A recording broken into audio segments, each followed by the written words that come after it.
ಅಲ್ಲೇ ರೀ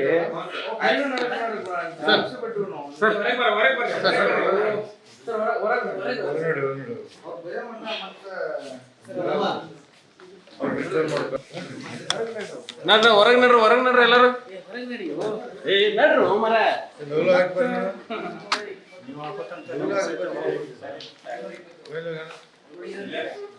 ಬನ್ನಿ ಸರ್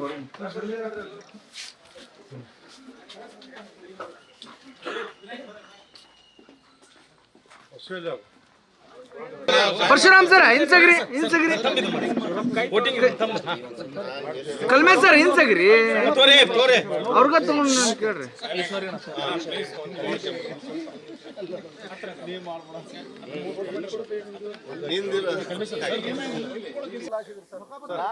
ನಾನು ನಿನ್ನೆ ಬೆಂಗಳೂರಿಂದ ಬಂದು ಮತ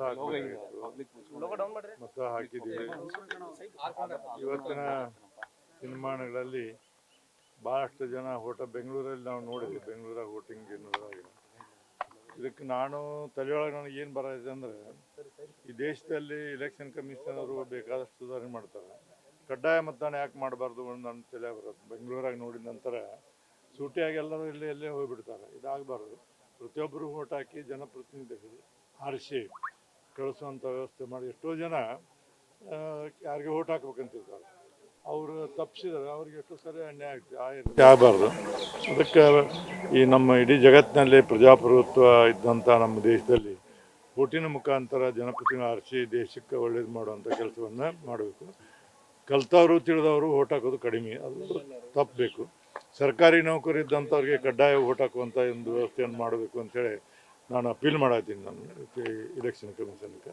ಅದು ಸಂವಿಧಾನದಲ್ಲಿ ಅದಕ್ಕೆ ಐತೋ ಇಲ್ಲೋ ಗೊತ್ತಿಲ್ಲ, ಬಟ್ ಅದನ್ನು ಏನಾದರೂ ದಾರಿ ಹುಡುಕಬೇಕು, ಹೆಚ್ಚು ಮತವನ್ನು ಹಾಕುವಂಥ ಕೆಲಸವನ್ನು ಮಾಡಬೇಕು. ಎಲ್ಲರಿಗೂ ಕಡ್ಡಾಯ ಮಾಡಬೇಕು. ಸರ್ಕಾರಿ ನೌಕರಂತೂ ಅವ್ರನ್ನ ಕಡ್ಡಾಯ ಅಂದರೆ 100% ಕಡ್ಡಾಯ ಇರಬೇಕು. ಅವರು ಎಲ್ಲರೂ ಕಡ್ಡಾಯ, ಈಗ ಪ್ರೈವೇಟ್ದವ್ರಿಗೆ ಕಡ್ಡಾಯ ಮಾಡುವಂಥ ಪರಿಸ್ಥಿತಿ ಬರ್ತೈತಿ ಇಲ್ಲೋ ಗೊತ್ತಿಲ್ಲ.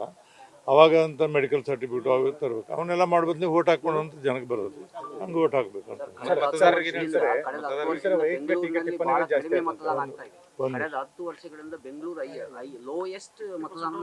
ಈ ಸರಿನ ಆಯ್ತು 51%. ಅದಕ್ಕೆ ನಾ ಏನಂತೀನಲ್ಲ, ಈಗ ಗೌಡ್ರ ನನ್ನ ಅನಿಸಿಕೆ ಏನಂದ್ರೆ, ಇದು ಕಡ್ಡಾಯ ಮಾಡುವಂಥ ಒಂದು ದಾರಿಯನ್ನು ಸರ್ಕಾರಗಳು, ಕೇಂದ್ರ ಸರ್ಕಾರ, ಎಲೆಕ್ಷನ್ ಕಮಿಷನರ್ ಹುಡುಕಬೇಕು. ಹುಡುಕಿದ್ರೆ ಮಾತ್ರ ಏನಾಗುತ್ತೆ ಅಂದ್ರೆ ಪ್ರಜಾಪ್ರಭುತ್ವ ನಿಮ್ಮ 100ಕ್ಕೆ 100 ಸಕ್ಸಸ್ ಆಗ್ತಿದೆ. ಈಗ ಯಾರು ನೋಡಿ, ಈಗ ಒಂದೊಂದು ಕಡೆ ಶ್ರಮ್ಯಾಗಿದ್ದವರು ಅವರು ಇವರು ಬಂದು ಸಾಲ ನಿಂತು ವೋಟ್ ಹಾಕ್ತಾರೆ. ಅಕ್ಷರಸ್ಥರಲ್ಲೇ ಇದು ಪ್ರಮಾಣ ಕಡಿಮೆ.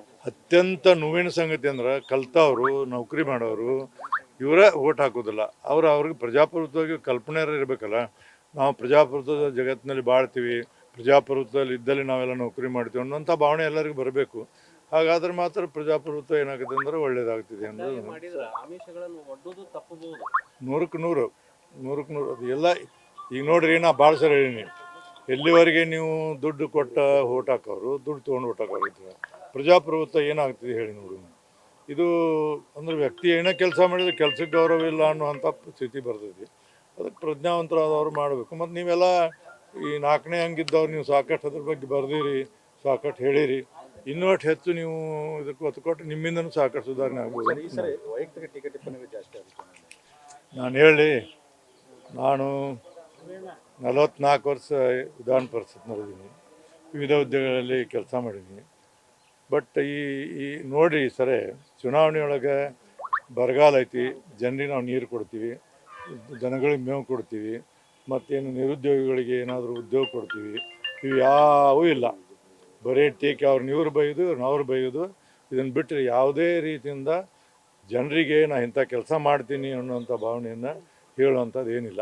ಬರೀ ಪೇಪರ್ದ ಅಡ್ವರ್ಟೈಸ್ಮೆಂಟ್ ಕೊಟ್ಟಿರೋದು ಹಂಗಿಲ್ಲ. ನಾ ಭಾಳ ಸ್ಪಷ್ಟವಾಗಿ ಹೇಳ್ತೀನಿ, ಯಾವುದೇ ಇರಲಿ, ಈಗ ಯಾವುದೋ ಒಂದು ಇಶ್ಯೂ ಆಯಿತು, ಆ ಇಶ್ಯೂ ಮೇಲೆ ಸೂಕ್ಷ್ಮವಾಗಿ ನ್ಯಾಯಾಲಯದಲ್ಲಿದ್ದಲ್ಲಿ ನಾನೇನು ಮಾತಾಡೋದಿಲ್ಲ ಅಂತ ಇಬ್ಬರು ಹೇಳಿಬಿಟ್ರೆ ಮುಗಿದೋಯ್ತು. ಅದನ್ನು ಟೀಕೆ ಮಾಡಿ ಸರಿ ಅಲ್ಲ. ನ್ಯೂಸ್ ಫಸ್ಟ್, ನಿರ್ಭೀತಿಯಿಂದ ನಿಮ್ಮ ಪರವಾಗಿ.